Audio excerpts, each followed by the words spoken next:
Hello! എല്ലാവരും എന്ത് ചെയ്യണു? എല്ലാവരും സുഖായിരിക്കുന്നു വിചാരിക്കണു. AM വേൾഡിൻ്റെ പുതിയൊരു വീഡിയോയിലേക്ക് എല്ലാവർക്കും സ്വാഗതം. നമ്മൾ ചിക്കൻ കറി ഉണ്ടാക്കാൻ പോവുകയാണേ. ചിക്കൻ കറി ഉണ്ടാക്കാൻ എല്ലാവർക്കും അറിയാമെന്ന് എനിക്കറിയാം. പക്ഷെ ഞാൻ ഉണ്ടാക്കുന്ന രീതിയിൽ ഒന്ന് ഉണ്ടാക്കി നോക്കിയാലോ? നിങ്ങളും ഈ രീതിയിൽ തന്നെയാണോ ഉണ്ടാക്കാറെന്ന് ഒന്ന് കമൻ്റൊക്കെ ഇട്ടേക്ക്. അപ്പോൾ ഈ ഉരുളിയൊക്കെ കണ്ടിട്ട് ആരും കുറ്റം പറയാൻ നിൽക്കരുതേ. ഉരുളി പഴയ ഉരുളിയാണ്. എന്നെക്കാളും പ്രായമുണ്ടാവും.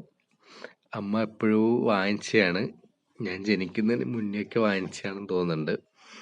ഈ ഉരുളി തന്നെയാണ് കേട്ടോ നമ്മളിപ്പോഴും ഉപയോഗിക്കുന്നത്. വൈകാതെ തന്നെ പുതിയ ഉരുളി വാങ്ങിക്കും. എന്നാലും അതുവരെ നമുക്കിത് ഉപയോഗിക്കാമല്ലോ. ഇതിന് വേറെ കുഴപ്പമൊന്നുമില്ല കേട്ടോ. സൈഡൊക്കെ ചെറുതായിട്ട് പോയിട്ടുണ്ട് എന്നേ ഉള്ളൂ. അതൊന്നും കുഴപ്പമില്ല. നമ്മൾ എണ്ണ ഒഴിച്ചു. എണ്ണ ഒഴിക്കാനായിട്ട് പേടിക്കേണ്ട കേട്ടോ. ആവശ്യത്തിനുള്ള എണ്ണ ഒഴിച്ചിട്ടുള്ളൂ. സവാള ഇട്ട് കൊടുത്തു. ഇനി തക്കാളി ഇട്ട് കൊടുക്കണം. എന്നിട്ട് നന്നായിട്ടൊന്ന് വഴറ്റിയെടുക്കണം. കുറച്ച് ഉപ്പ് കൂടെ ചേർത്ത് വഴറ്റുകയാണെങ്കിൽ സംഭവം പെട്ടെന്ന് കഴിയും.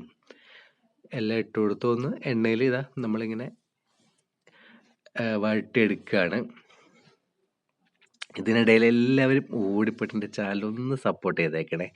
എൻ്റെ വീഡിയോസൊക്കെ ഇഷ്ടപ്പെടുകയാണെങ്കിൽ ലൈക്ക് ചെയ്യുക, കമൻറ്റ് ചെയ്യുക, ഷെയർ ചെയ്യുക. ഇനി എന്താ പറയുക, ഇഷ്ടപ്പെട്ടില്ലെങ്കിലും ഒന്ന് സപ്പോർട്ടൊക്കെ ചെയ്യാം കേട്ടോ. അങ്ങനെ നമ്മൾ ഉപ്പ് ഇട്ട് കൊടുക്കുകയാണ്. നമ്മൾ ചിക്കനിൽ ഓൾറെഡി ഉപ്പ് ചേർത്തത് കൊണ്ട് ഈ മസാലക്കുള്ള ഉപ്പ് മാത്രമേ ചേർത്ത് കൊടുക്കണ്ടേ. കുറച്ച് കൂടുതലായിപ്പോയി കഴിഞ്ഞാൽ പരിപാടിയൊക്കെ കുളമാവും. കല്ലുപ്പ് ചേർത്ത് കൊടുക്കുന്നതാണ് കേട്ടോ ഒരു വിധത്തിൽ നല്ലത്. പക്ഷെ കല്ലുപ്പ് ഇല്ലാത്തത് കൊണ്ടാണ് ഞാൻ പൊടിയുപ്പ് ചേർത്ത് കൊടുത്തത്. ഇങ്ങനെ തക്കാളിക്ക് ഉള്ളിയൊക്കെ ഇതാ ഏകദേശം ഒന്ന് വഴണ്ട് വരാറായിട്ടുണ്ട്.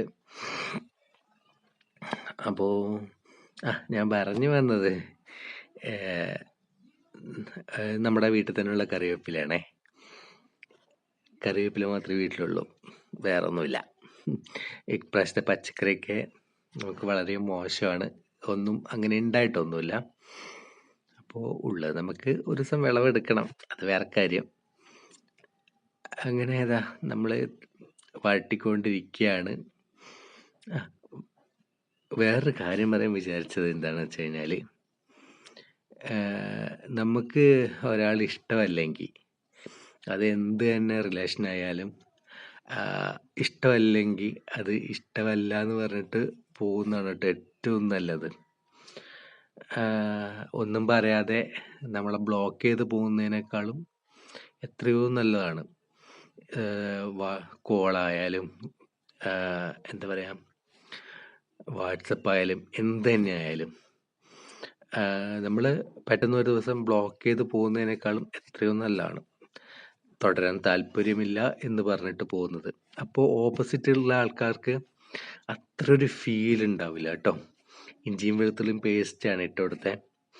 അപ്പോൾ നമ്മൾ ഓപ്പോസിറ്റുള്ള ആളുടെ ഒരു മാനസികാവസ്ഥയും കൂടെ ഒന്ന് പരിഗണിക്കുക. എന്ന് വെച്ച് കഴിഞ്ഞാൽ പെട്ടെന്ന് പോകുന്ന സമയത്ത് അവരും പ്രതീക്ഷിക്കുന്നുണ്ടാവില്ല നിങ്ങളിങ്ങനെ പെട്ടെന്ന് ഇട്ടിട്ട് പോകുന്നു.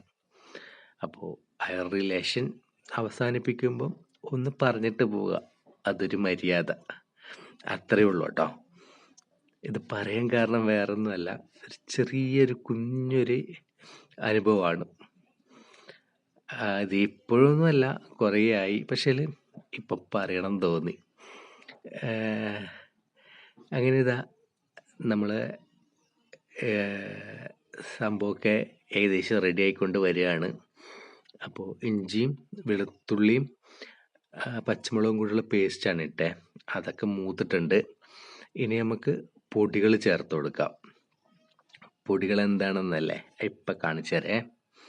മഞ്ഞൾപ്പൊടി, കുരുമുളക് പൊടി, മല്ലിപ്പൊടി, ചിക്കൻ മസാല, മുളക് പൊടി, ഇത്രയാണ് എടുത്തേക്കുന്നത്. അപ്പോൾ ഒക്കെ കൂടി അങ്ങ് തട്ടിക്കൊടുത്ത് ഒന്ന് മൂപ്പിച്ചെടുക്കുക. ആ എണ്ണയിൽ തന്നെ ഒന്ന് മൂത്ത് വരുമ്പം നല്ലൊരു സ്മെല്ലൊക്കെ ഉണ്ടാവും കേട്ടോ. അങ്ങനെ ഇതാ നമ്മൾ ആ ഒരു മസാലയും കൂടി ഇങ്ങനെ മൂപ്പിച്ചെടുക്കുകയാണേ. ആ മൂപ്പിച്ചെടുത്ത മസാലയിലേക്ക് വീണ്ടും തക്കാളി ഉള്ളിയൊക്കെ ഇട്ട് വഴറ്റിയെടുക്കുമ്പോൾ ഒരു പ്രത്യേക സ്മെല്ലാണ്. കണ്ടോ? അടി പിടിക്കാതെ ഇരിക്കാൻ വേണ്ടിയിട്ടാണ് കേട്ടോ ഇങ്ങനെ ശക്തിയിൽ ഇളക്കുന്നത്.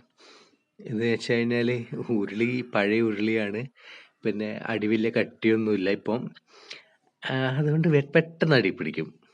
അതില്ലാതിരിക്കാനാണ് ഇത്ര ശക്തിയിൽ ഇളക്കുന്നത്. അടി പിടിച്ചു കഴിഞ്ഞാൽ പോയി. അടി പിടിക്കാതിരിക്കാനുള്ള തത്രപ്പാടലാണ്.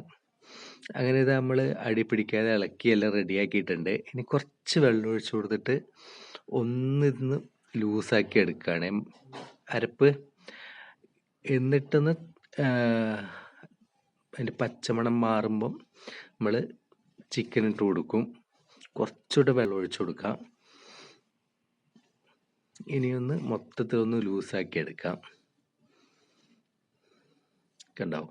ഇത്രയേ ഉള്ളൂ പരിപാടി. നമ്മുടെ ഗ്രേവി റെഡി ആയിട്ടുണ്ട്. ഇനി നമുക്ക് ചിക്കൻ ഇട്ടിട്ട് ഒന്ന് വേവിച്ചെടുത്ത് കഴിഞ്ഞാൽ പരിപാടി കഴിഞ്ഞു. നമ്മുടെ ചിക്കൻ കറി നല്ല എളുപ്പത്തിൽ ആയി കേട്ടോ. എളുപ്പത്തിൽ എന്നല്ല, കുറച്ചൊരു പണി. ഏറ്റവും ഈസി ഇതാണെന്ന് തോന്നുന്നു ഞാൻ ചെയ്തതിൽ. നമ്മളെ ഗ്രേവി തിള വന്നിട്ടുണ്ട്. ഇനി നമുക്ക് കഴുകി വൃത്തിയാക്കി ചിക്കൻ ഇട്ട് കൊടുക്കാം. കഴുകി വൃത്തിയാക്കി മസാലയൊക്കെ തടവി ഞാൻ ഫ്രീസറിൽ വെച്ചിരിക്കുകയായിരുന്നു ഒരു 10 മിനിറ്റ്. എപ്പോഴും മസാലയൊക്കെ നന്നായിട്ട് പിടിക്കും തോന്നി, അങ്ങനെ വെച്ചാണ്. അപ്പോൾ നമ്മളിതാ ചിക്കൻ ഇട്ട് കൊടുത്തിട്ടുണ്ട്. ഇനി ചിക്കനൊക്കെ ഒന്ന് ഈ മസാലയിൽ വെന്ത് വരുമ്പോൾ ഒരു പ്രത്യേക സ്മെല്ല് വേറൊരു വരാനുണ്ട് കേട്ടോ. അങ്ങനെ ഇതാ നമ്മൾ ചിക്കനൊക്കെ ഇട്ട് കൊടുത്ത് ഇനി അടച്ചു വെച്ച് വേവിച്ചെടുക്കാം. ഒരു 5 മിനിറ്റ് 10 മിനിറ്റ് കഴിയുമ്പോഴത്തേന് സംഭവം ഒന്ന് തുറന്ന് നോക്കി ഇളക്കിയൊക്കെ നോക്കി സെറ്റാണോ എന്നറിയാൻ ഉണ്ടാവും. ഇതുപോലെ ഗ്രേവിയൊക്കെ ഒന്ന് ഉണ്ടോ.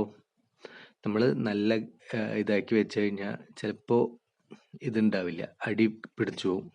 അതുകൊണ്ടാണ് കേട്ടോ ഒന്ന് ഇളക്കിയൊക്കെ നോക്കിയത്.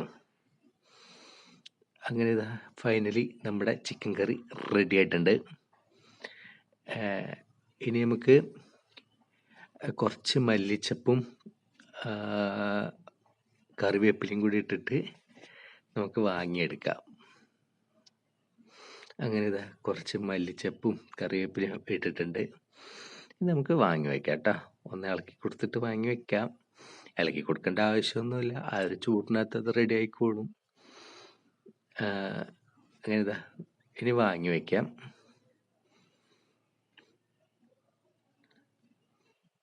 അങ്ങനെ നമ്മൾ ചിക്കൻ കറിയൊക്കെ അടുപ്പത്ത് നിന്ന് ഇറക്കിയിട്ടുണ്ട്. നല്ല അടിപൊളി ചിക്കൻ കറി ഇതാ റെഡി ആയിട്ടുണ്ട്. ഇനി നമുക്ക് ആ അടുപ്പിലേക്ക് കുടിക്കാനുള്ള വെള്ളം വയ്ക്കാം കേട്ടോ. ഇല്ലെങ്കിൽ കുടിക്കാൻ വെള്ളം ഉണ്ടാവില്ല. ഈ ഒരു പാത്രത്തിലാണ് കുടിക്കാൻ വെള്ളം വയ്ക്കുന്നത്. 2-3 ട്രിപ്പ് വെള്ളം വയ്ക്കും. അങ്ങനെ ഇത് നമ്മൾ ചിക്കൻ കറിയും ദോശയൊക്കെ ആയിട്ട് ഇതാ പുറത്ത് വന്നിരിക്കുകയാണ് കേട്ടോ. ഇനി ഇത് കഴിച്ചു നോക്കാം. അപ്പം നിങ്ങൾ കഴിച്ചിട്ടില്ലെങ്കിൽ വാ നമുക്ക് കഴിക്കാം. അപ്പോൾ ഞാൻ എൻ്റെ ഫുഡ് ഫിനിഷ് ചെയ്യട്ടെ. പുതിയൊരു വീഡിയോ ആയിട്ട് കാണുന്നവരേക്കും സ്റ്റേ ട്യൂൺ. Bye bye.